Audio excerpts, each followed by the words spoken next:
Ok, bonjour, bonsoir la famille. Famille, j'espère que vous allez bien. J'aimerais que vous partagez cette vidéo au maximum et bon dimanche à tout un chacun, que le Tout-Puissant nous guide sur le bon chemin. Famille, dans cette vidéo, je vais vous montrer que réellement, ça commence à basculer en France là-bas. Ça va pas. Vous comprenez? Ça, c'est 3 pays d'abord. Frère, si tu es africain et que réellement tu es fier de notre combat, il faut écouter la vidéo jusqu'à la fin et like et puis tu partages. Famille, on va écouter ici une vidéo. Vous allez comprendre de quoi je parle. On écoute la vidéo, hein. On écoute. La France perd du terrain en Afrique. La France va très mal. En France, on n'est plus dans un pays riche. On est dans un pays qui est en voie d'appauvrissement très rapide et qui va s'accélérer. On n'est plus rien. C'est dramatique. Est-ce que la France pourrait se relever? L'Afrique est notre avenir. Attendez, l'Afrique est notre avenir. Vous avez bien compris, l'Afrique est notre avenir. On continue. L'Afrique est notre avenir. L'Europe sans l'Afrique n'aurait plus rien. C'est l'avenir de l'Europe, l'Afrique. De nombreux pays africains s'engagent sur la voie de la diversification des partenaires économiques. La France reste présente, mais elle n'est plus seule. Maintenant, le franc CFA va être défait. Donc, mais vous imaginez pas le désastre. Tout se trouve en Afrique, les richesses, surtout les richesses minières et énergétiques. Avec cette importance stratégique pour la France que représente l'Afrique, qui était notre débouché naturel pendant tant d'années. Le problème, c'est qu'il n'y aura pas de matière première pour nous. Nous qui avions cette position tellement privilégiée, c'est vrai qu'on n'a certainement pas su prendre le changement au vol. Comment se fait-il qu'on en parte et qu'on soit remplacé au moment où ils sont en train de se développer et de prendre une puissance très importante pour le futur? C'est un continent en plein développement. Il faut aussi qu'on fasse notre mea culpa dans des pays où on avait l'impression qu'on était les rois et tout nous était dû parce qu'on était là. Et par notre passé colonial, post-colonial, ça devait être comme ça. Eh ben, si les autres sont meilleurs, eh ben, les autres sont meilleurs, passent devant. Donc, c'est comme ça. Est-ce que c'est pas ce système post-colonial, ce système de FOCA que la France paye aujourd'hui en Afrique francophone? En tout cas, c'est cette image qu'elle paye. On constate qu'il y a pas mal de Turcs qui arrivent en Afrique. C'est un peu déplorable. En fait, ces États africains, de toute manière, sont extrêmement sollicités aujourd'hui. Il n'y a pas que la Russie, il y a les Émirats Arabes Unis, il y a la Turquie, la Chine. C'est une terre de compétition maintenant. Tout le monde cherche à faire du business et à s'implanter. Il faut donc qu'on ait un réveil du monde économique français pour se dire on doit aller s'y battre. La concurrence est bien réelle. Les États-Unis, la Russie, la Chine, les pays du Golfe avancent leurs pions. Donc, famille, j'espère que vous avez bien compris. On doit aller se battre.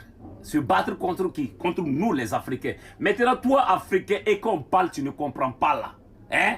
Tu es comment? Sans nous, les Africains, ces maudits-là ne sont rien. Vous avez bien compris dans le discours qu'il a dit. Maintenant, on va écouter une vidéo ici. Vous allez comprendre de quoi je parle. Écoutez cette vidéo-là.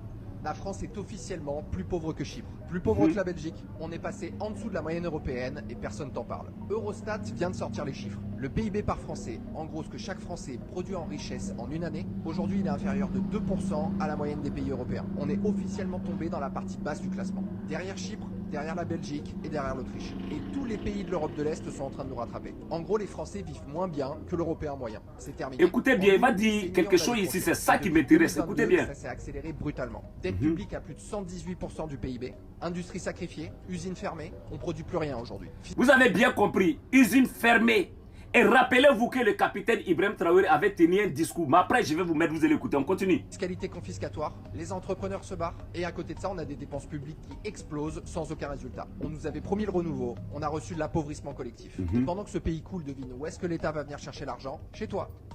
Ah bon, d'accord. Famille, je vous dis et je vous le répète que l'AIS est sur le bon chemin. Et ces personnes-là, ils ne vont jamais nous laisser tranquilles.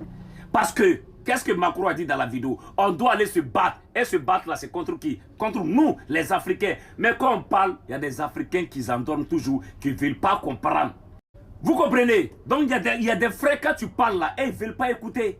Frère, si nous les Africains, on est unis là, Wallahi Bilay, que ces maudits Français là, ils vont venir travailler ici. Tout notre or qu'ils ont volé, tous nos matières premières qu'ils ont volé, mettre chez eux là-bas là. On va tous reprendre ça, Wallahi Bilay. Maintenant, on va écouter ici le discours du capitaine Ibrahim Traoré. Parce que Ibé là, c'est un envoyé de Dieu. On va l'écouter. On écoute. Nous arrivons à transformer demain nos matières premières. Ça veut dire que là-bas, des usines vont fermer. Est-ce que vous comprenez la logique? Donc, c'est normal qu'ils se battent pour mélanger. Vous comprenez, si on arrive à transformer nos matières premières, il y a des usines là-bas qui vont fermer. Et dans la vidéo qui est passée, c'est ce que le monsieur a dit. Il y a des usines qui ont commencé à être fermées. On continue. Notre société pour le maintenir dans cette guerre constante et qu'on ne puisse jamais réfléchir un jour se développer. Et là, il continuera à se développer eux et nous serons toujours là à exporter vers eux nos matières premières et notre jeunesse en train de souffrir dans la misère, chercher à traverser l'océan pour aller mendier là-bas.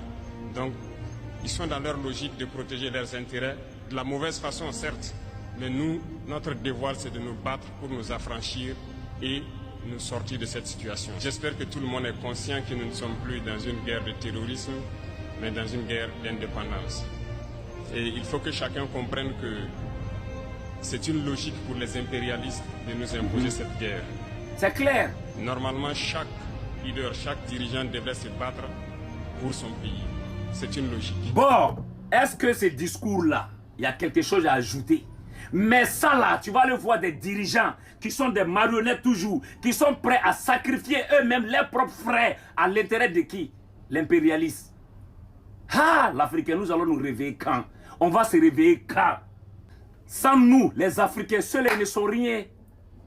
Depuis autant, ils sont là en train de nous voler, nous piller. Maintenant, Dieu nous a mis sur un bon chemin. Est-ce qu'on ne peut pas se mettre ensemble pour combattre l'impérialisme? Mais non, il y a certains dirigeants qui sont toujours des marionnettes, hein? Qui sont prêts à vendre leurs propres frères. Voilà pourquoi l'AIS est aujourd'hui là, est trop attaqué.